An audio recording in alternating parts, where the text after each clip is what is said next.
জঙ্গলের পাহাড়ের সমতল ভূমিতে টাবি নামে এক ডাইনি বাস করত।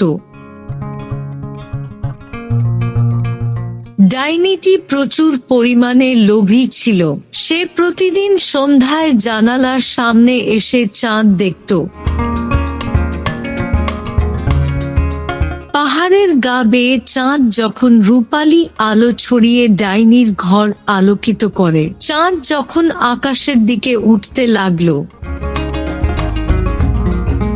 তখন ডাইনি মনে মনে ভাবতে লাগলো, যদি আমি বড় জাল বুনে চাঁদ ধরতে পারি, তাহলে আকাশে না পাঠিয়ে বাড়ি আলোকিত রাখতে পারি।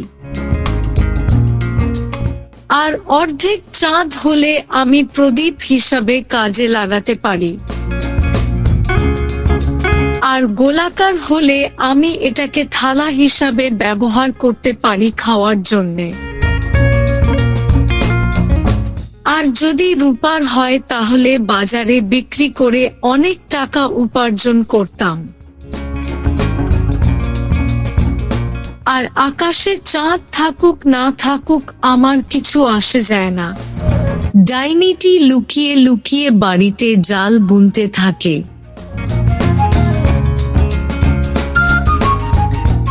একটানা রাত দিন জাল বনে একটা বড় জাল প্রস্তুত করলো। খানিকক্ষণ বাদে সন্ধ্যার সময় সে জাল নিয়ে বেরিয়ে পড়ল। আমি যাই, এখনি চাঁদ উঠবে।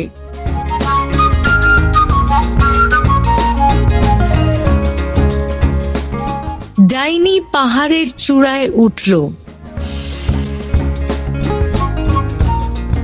ওই তো চাঁদ উঠছে, এই বলে ডাইনি চাঁদের উপর সজোরে জাল ছুঁড়ে মারল।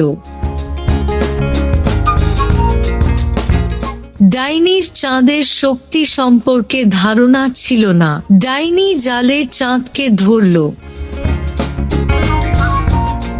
ধীরে ধীরে চাঁদ তাকে আকাশের দিকে নিয়ে যেতে থাকে।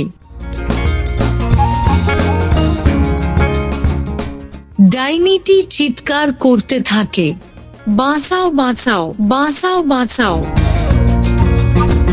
কি ব্যাপার, আজকে এত অন্ধকার কেন?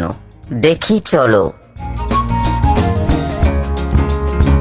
পাশের গ্রামের লোকেরা দেখল যে ডাইনিটি ঝুলে আছে। মারো ওকে, মারো ওকে। এই বলে গ্রামবাসীরা ডাইনিকে বাঁশ লাঠি নিয়ে মারতে থাকে। আবার অনেকে মোবাইলে ক্যামেরা করতে থাকে। ডাইনিটি সারা রাত ধরে আকাশে কাটাতে থাকে না খেয়ে। ভোরের দিকে পশ্চিমে চাঁদ অস্ত যাচ্ছিল। সুযোগ বুঝে সে পাহাড়ের উপর ঝাঁপ দেয়। আমার এই অসহায় ছবি দেখে আমাকে ব্যঙ্গ করবে লোকেরা, আমার আর সম্মান থাকবে না। এই বলে সে একটি পাহাড়ের অন্ধকার গুহায় আশ্রয় নেয়।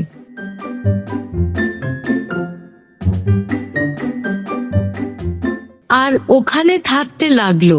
তার এই লোভের কারণে তাকে সারা জীবন অন্ধকারে কাটাতে হয়।